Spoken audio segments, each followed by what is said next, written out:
নমস্কার, আমি Shubho. Welcome to shutter world. আশা করি এই লকডাউনে আপনারা ভালো আছেন এবং সুস্থ আছেন। হ্যাঁ, অনেকদিন আমি ভিডিও আপলোড করতে পারিনি, তার জন্য আগে থেকে আমি ক্ষমা চেয়ে নিচ্ছি। আশা করি এরপর থেকে আমি প্রতিনিয়ত প্রতি সপ্তাহে অন্তত একটা করে ভিডিও আপলোড করব আমার ইউটিউব চ্যানেলে। আশা করব আপনারা আমার পাশে থাকবেন। আর একটা কথা বলে রাখি, অনেকের অনুরোধে আমি এই শাটার ওয়ার্ল্ডে যা ভিডিও আসবে সমস্ত কিছু আমি বাংলাতে আনব। সো এবার থেকে ল্যাঙ্গুয়েজটা বাংলায় আসবে। যাই হোক, আজকের ভিডিওয়ে আসা যাক। চলুন শুরু করি আজকের ভিডিওটা।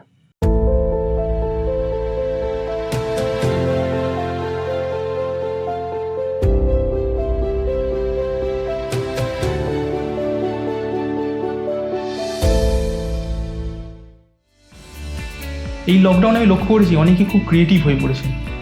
কেউ ফটোগ্রাফি করছেন, কেউ ভিডিওগ্রাফি করছেন, কেউ আবার ইলাস্ট্রেশন করছেন, কেউ আবার নিজস্ব কন্টেন্ট রাইট করছেন, আবার কেউ ডিজিটাল পেন্টিং করছে, আবার কেউ অনলাইনে বিজনেস স্টার্ট করেছেন।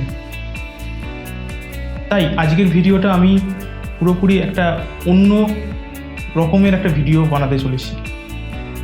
আজকের ভিডিওটার মাধ্যমে আমি শেখাবো কীভাবে খুব সহজে ডিজিটাল সিগনেচার আপনারা নিজেদের ডিজিটাল সিগনেচার আপনারা খুব সহজে তৈরি করতে পারবেন।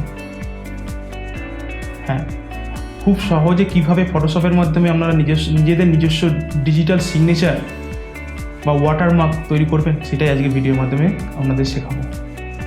এই ডিজিটাল সিগনেচার বানানোর জন্য আপনাদের তিনটে জিনিস লাগবে। একটা সাদা পেপার, একটা ব্ল্যাক পেন, আর অবশ্যই ল্যাপটপে ফটোশপ। চলুন আর দেরি না করে আমরা ভিডিওটা শুরু করি। প্রথমে আপনাকে সাদা পেপারের উপর ভালোভাবে পরিষ্কারভাবে আপনার সিগনেচারটা করতে হবে। যেমন আমি করছি, এই হলো আমার সিগনেচারটা করলাম। তার একটা ছবি তুলে নিতে হবে মোবাইল দিয়ে। তারপর সেটাকে আপনার ব্লুটুথের মাধ্যমে ডেস্কটপ বা ল্যাপটপে সেন্ড করে দিতে হবে। করার পর এই হলো আমার সেই সিগনেচারটা। দেখুন, একটু ওপেন করে দেখাই। এই হচ্ছে সেই আমার সিগনেচার, যেটা আমি হোয়াইট পেপারের উপর সিগনেচার করেছি। এরপর এটাকে ফটোশপে নিয়ে যেতে হবে। তার জন্য আপনাকে রাইট ক্লিক করতে হবে। অর্ডার সিলেক্ট করে রাইট ক্লিক করে ওপেন উইথে গিয়ে অ্যাডোবি ফটোশপ, এটা অ্যাডোবি ফটোশপে ওপেন হবে।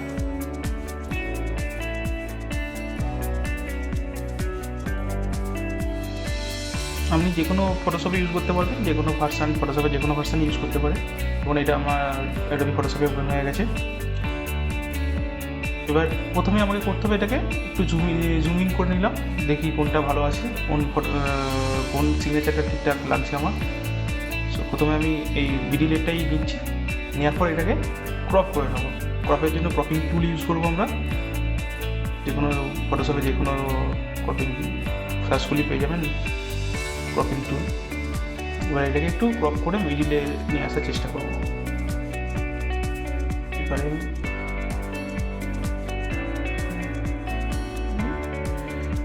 মিডিলে নিয়ে এবার সিলেক্ট রাইট। ওকে, এবার এর হোয়াইট ব্যালেন্সে চেক করার জন্য ফিল্টারে গিয়ে ক্লিক করব। ক্লিক করার পর ক্যামেরারও ফিল্টার গিয়ে আমরা হোয়াইট ব্যালেন্সটা একটু চেক করব। গ্রে গ্রে ভাবটা আছে, এটা একটু হোয়াইট ব্যালেন্সটা চেক করব।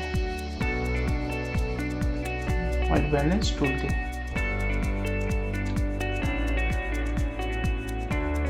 দিয়ে ওকে, এটা ওকে।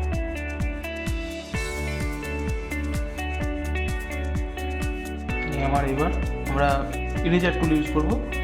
ইরেজার টুলটা পাওয়ার জন্য আমরা ম্যাজিক ইরেজার টুলটা ইউজ করছি এখানে। তার জন্য কী করবো, আমরা ইরেজার টুলে গিয়ে রাইট ক্লিক করবো। দেখবেন এখানে তিনটে অপশান আছে, eraser tool, background eraser tool আর ম্যাজিক ইরেজার টুল। আমরা এখানে ম্যাজিক ইরেজার টুলটা ইউজ করছি। নিয়ে ক্লিক করবো ম্যাজিক ইরেজার টুলে গিয়ে লেফট ক্লিক বা ওকে। করার পর আমরা হোয়াইট পেপারের উপর এটাকে ব্যাকগ্রাউন্ডটাকে ট্রান্সপারেন্ট করতে হবে। ম্যাজিক ইরেজার টুল দিয়ে আমরা ব্যাকগ্রাউন্ডটা ট্রান্সফার করবো, তার জন্য একটু জুম ইন করে নিলাম, এবার ক্লিক করবো লেফট ক্লিক। দেখুন ব্যাকগ্রাউন্ডটা মোটামুটি ট্রান্সপারেন্ট হয়ে গেছে। কিছু জায়গায় যেখানে আমাদের ইয়েটা আছে, সিগনেচারটা আছে, সেখানটা মোটামুটি একটু ক্লিয়ার করতে হবে। আর একটু সাবধানে করবেন যাতে যে সিগনেচারটা ব্ল্যাক পেনের কালিটা আছে সেইটা যেন ক্লিক না হয়, তার উপর যেন ক্লিক না হয়। তো আস্তে আস্তে আমরা এটা পুরোটাকে ক্লিয়ার করে নেব।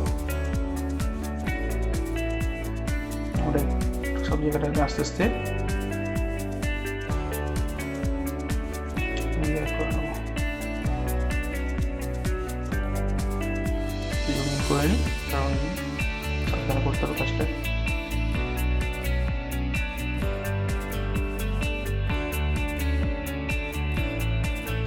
আমাদের সিগনেচার রেডি হয়ে গেছে। এবার আমরা কন্ট্রোল শিফট আর এস একসঙ্গে টিপে এটাকে সেভ করবো। আমরা এখানে যে পিএনজি, যেখানে আমরা ফোল্ডারটা সিলেক্ট করে পিএনজি সিলেক্ট করবো, কারণ পিএনজি হলে আমাদের ট্রান্সপারেন্ট আমাদের দরকার। কারণ যখনই আপনি ওই সিগনেচারটাকে কোনো ফটো ভিডিও বা ইলাস্ট্রেশন বা ডিজিটাল পেন্টিং বা বসাবেন, অবশ্যই চাইবেন না যে একটা পেছনে ব্যাকগ্রাউন্ড আসুক। তাই সবসময় আমরা পিএনজিতে সিলেক্ট করবো, কারণ পিএনজি মানে ট্রান্সপারেন্ট ব্যাকগ্রাউন্ড হবে। সো পিএনজিটা সিলেক্ট করবো আমরা, পিএনজি ফরম্যাট আমরা রেখে সেভ করবো আমরা, নিয়ে সেভ। ওকে, রেডি, আমাদের সিগনেচার রেডি হয়ে গেছে। সো আমরা এটাকে ইউজ করতে পারবেন যে কোনো ডিজিটাল ওয়ার্কে। তাহলে বন্ধুরা, খুব সহজেই এইভাবে আমরা যে কোনো সিগনেচারকে আমরা ডিজিটালি কনভার্ট করতে পারবো। যদি আপনার এই ভিডিওটা ভালো লেগে থাকে, অবশ্যই লাইক, কমেন্ট ও শেয়ার করবেন, আর আমার ইউটিউব চ্যানেলটাকে সাবস্ক্রাইব করবেন। এছাড়া আমার ফটোগ্রাফি বা ভিডিওগ্রাফি রিলেটেড ওয়ার্কের জন্য অবশ্যই আমার ইনস্টাগ্রাম এবং ফেসবুক পেজ ফলো এবং লাইক করবেন। তো আজকের মতো এখানেই শেষ করছি। নমস্কার।